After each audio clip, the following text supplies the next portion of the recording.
दोस्तों, आखिरकार बिहार में सियासी भूचाल आ ही गया। जी हां, नीतीश कुमार ने एक ऐसा जबरदस्त कदम उठाया है जिसने न केवल जनता दल यूनाइटेड बल्कि बीजेपी को करारा झटका दे दिया है। जेडीयू के एक दो नहीं 185 नेताओं से बड़ी जिम्मेदारी छीन ली गई है। माना जा रहा है ये तमाम नेता वो थे जो अंदर खाने बीजेपी की मदद करने में जुटे हुए थे। नीतीश कुमार पहले से ही मोदी शाह और बीजेपी से नाराज चल रहे हैं क्योंकि वो चाहते थे कि उनके खास मनीष वर्मा को जनता दल यूनाइटेड का राष्ट्रीय कार्यकारी अध्यक्ष बनाया जाए, लेकिन मोदी शाह के दबाव के बाद आखिरकार माना गया कि संजय झा को बनाया गया राष्ट्रीय कार्यकारी अध्यक्ष। लेकिन अब इन नेताओं की सफाई करने में जुट गए हैं नीतीश कुमार। माना जा रहा है कि झारखंड चुनाव से पहले ये सबसे तगड़ी कार्रवाई है जो बीजेपी के लिए संभल कर रहने का संकेत है। नमस्कार, मैं हूं प्रज्वल गौतम और आप देख रहे हैं टाइम्स एक्सप्रेस। आज की ये बड़ी खबर आपको दिखाने जा रहा हूं। नीतीश कुमार ने अपने 185 नेताओं से उनसे उनकी जिम्मेदारी छीन ली। एक कमेटी बनाई गई थी।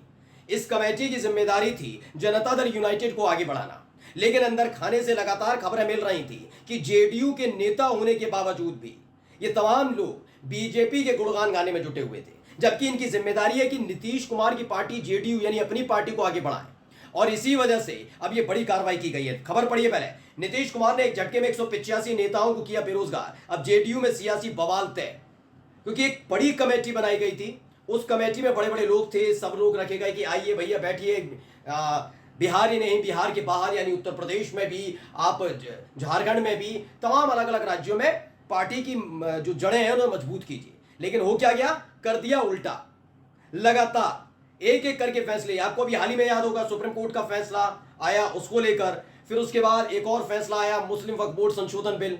जेडीयू के सांसद ललन सिंह संसद में खड़े होकर मोदी की तारीफ कर रहे थे, जबकि बिहार के अंदर क्या हो रहा था, मुस्लिम वक्फ बोर्ड संशोधन बिल को लेकर नाराजगी थी जनता दल यूनाइटेड में। और इसी बात को लेकर अब एक बहुत तगड़ा फैसला लिया गया है कि जहां एक तरफ दिल्ली में बैठे नेता, उनके सांसद और खासकर ललन सिंह मोदी की गोद में जाकर बैठ गए, नीतीश कुमार ने ऐसे लोगों को, ऐसे नेताओं को बाहर कर दिया है जो लोग लगातार बीजेपी की नीतियों पर काम कर रहे थे। खबर में पढ़कर बता रहा हूं। खबर में लिखा है कि बिहार की सियासत से बड़ी खबर सामने आई। जेडीयू ने अपनी प्रदेश कमेटी में बड़ा फेरबदल करते हुए शनिवार को नई कमेटी का ऐलान किया। पार्टी ने करीब 15 महीने पहले ही 260 सदस्यों वाली बड़ी कमेटी बनाई थी, जिसे भंग करके छोटी कमेटी बनाई गई है।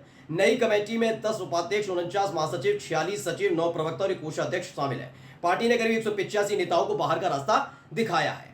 खबर सिर्फ इतनी भर नहीं है कि 185 नेताओं को बाहर का रास्ता दिखाया, बल्कि खबर यह है कि जिन राष्ट्रीय कार्यकारी अध्यक्ष हैं जेडीयू के संजय झा, जिन्हें मोदी शाह का करीबी माना जाता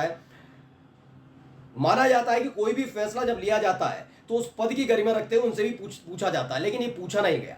ना संजय झा से पूछा गया, ना किसी और से। नीतीश कुमार ने अपने दम पर यह फैसला ले लिया, और यह फैसला ऐसे वक्त में और ज्यादा जरूरी हो जाता है जब पिछले साल दिसंबर में ही एक बड़ी कार्रवाई की गई थी।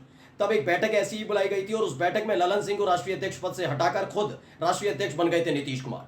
यह भी एक बड़ी कार्रवाई मानी जा रही थी, और अब ऐसी एक और कार्रवाई कर दी गई है, जबकि इनका कार्यकाल 3 साल का होता है। ये 2023 में ही बने थे, यानी 1 साल भी पूरा नहीं हुआ उससे पहले ही ये बड़ी कार्रवाई कर दी गई।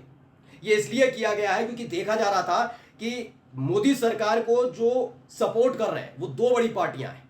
पहली है टीडीपी, तेलुगु देशम पार्टी, जिनके 16 सांसद हैं।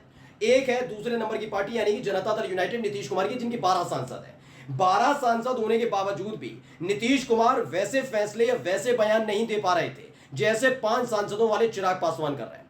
चिराग पासवान ने जिस तरह से पिछले कुछ दिनों में बीजेपी की बखिया उधेड़ कर रख दिया, कहा जाए खटिया खड़ी की है, उसके बाद से नीतीश कुमार में भी ये कहीं ना कहीं चीजें जागी हैं कि 12 सांसद होने के बावजूद भी उनकी एक एक डिमांड को न केवल खारिज किया जा रहा है, बल्कि उनकी अपनी पार्टी में सेंध लगाने का काम बीजेपी कर रही है।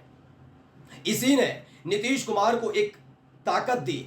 सबसे पहले सफाई उन्होंने अपने घर से शुरू की। उन्होंने जनता दल यूनाइटेड के उन नेताओं के खिलाफ कार्रवाई की जो लगातार पर्दे के पीछे रहकर बीजेपी को सहयोग कर रहे थे। पहले खबर में दिखा देता हूं आगे। इसमें लिखा है शनिवार की सुबह पुरानी कमेटी हुई थी भंग। बता दें, शनिवार की सुबह जेडीयू ने अपनी पुरानी कमेटी को भंग करने की घोषणा की थी। साथ ही नेताओं को राजनीतिक सलाह देने के लिए बनाई गई सलाहकार समिति को भी भंग कर दिया गया। कुछ ही घंटों के बाद नई कमेटी की घोषणा कर दी गई, जिसमें पुराने चेहरों की जगह नए चेहरों को मौका दिया गया। यानी अब नए चेहरे लगा दिए गए हैं, ये संभालेंगे। और ये सब माना जा रहा है कि मनीष वर्मा की शय पर किया गया है, क्योंकि पार्टी हाथ से खिसकती हुई नजर आ रही थी। ये पूरा फैसला वो भी झारखंड चुनाव से ठीक पहले लेना, ये बीजेपी के लिए झटके से कम नहीं है। आपको पहले भी बता चुका हूं, जो बीजेपी को दिन रात झारखंड के अंदर कोसते रहे सरयू राय, उन सरयू राय के साथ क्या किया गया, सरयू राय के साथ बकायदा पहले गठबंधन किया नीतीश कुमार ने, और उसके बाद उन्हें अपनी पार्टी में शामिल कर लिया। बीजेपी ये सोच रही थी कि सरयू राय अब आ गए हैं जनता दल यूनाइटेड में, तो बीजेपी की खामियों को उजागर नहीं करेंगे, लेकिन उन्होंने अभी ये काम बंद नहीं किया है। माना जा रहा है कि सरयू राय की पहली शर्त है कि बीजेपी के साथ झारखंड के अंदर कोई किसी भी तरह का गठबंधन ना हो।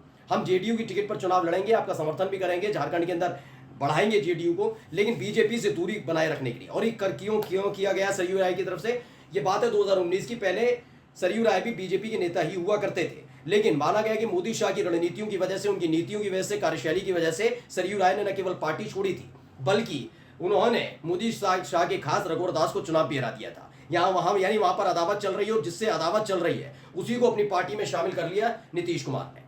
यानी वहां भी बेचैन उठी है बीजेपी। झारखंड चुनाव में कई सीटों पर पहले से ही दावेदारी जेडीयू ने कर दी है कि अब विस्तार का वक्त आ गया है, तो हम विस्तार करेंगे।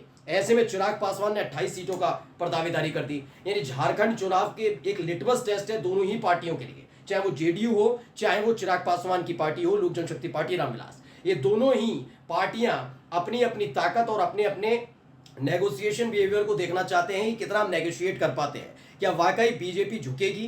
क्या वाकई बीजेपी को इस बात की चिंता है कि अगर ये 17 सांसद अचानक से अलग हट जाएं तो उसके बाद हालत खराब हो जाएगी? इसीलिए पहले संकेत देना शुरू किया, इतनी सीटों पर लड़ेंगे, ये करेंगे, वो करेंगे। और अब देखिए आखिरकार उन्होंने क्या किया, उन्होंने उन्हीं लोगों पर कार्रवाई कर दी जिनकी बदौलत बीजेपी जेडीयू के साथ खुद को सुरक्षित महसूस कर रही थी।